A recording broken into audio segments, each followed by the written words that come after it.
Today I'll be talking about my final project, the first 2 minutes of a horror movie, showing a very unconventional bunny.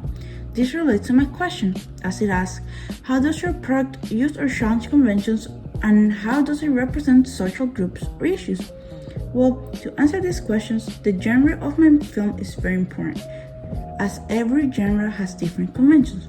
While doing research leading up to my film, I took notes of the conventions of each genre.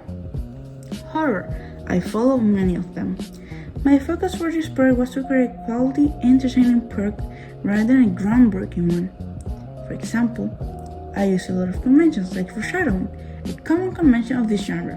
I use it to create tension, build up, and as a method of developing a more coherent story.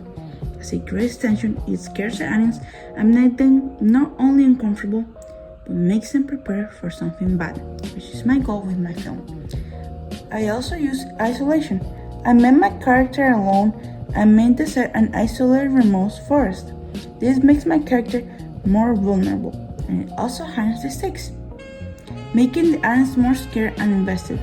I made the authority figures like police ineffective, which the reason my character went to investigate on her own, which also adds to the stakes as the audience learns the character is on their own and relies on themselves only.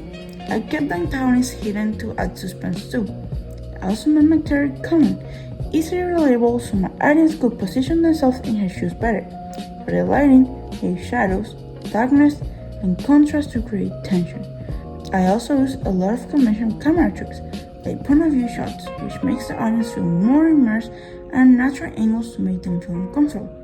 I also decided to use point of view shots from the point of view of the antagonist to make the audience pick something bad and feel stressed or scared for my character. For the audio, I kept it conventional too, using jump scares to startle viewers, creepy music and sounds to keep them on the edge, and silence to intensify the next scenes. I think my movie represents the social issues of authority often failing to properly investigate and pursue missing girl cases, and my main character being pushed to investigate on her own as a result. So it takes a supernatural approach. This is a real issue in society that shouldn't be overlooked.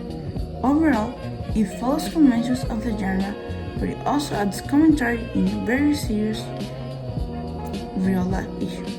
I hope y'all liked it and enjoyed this video of me showing my bunny.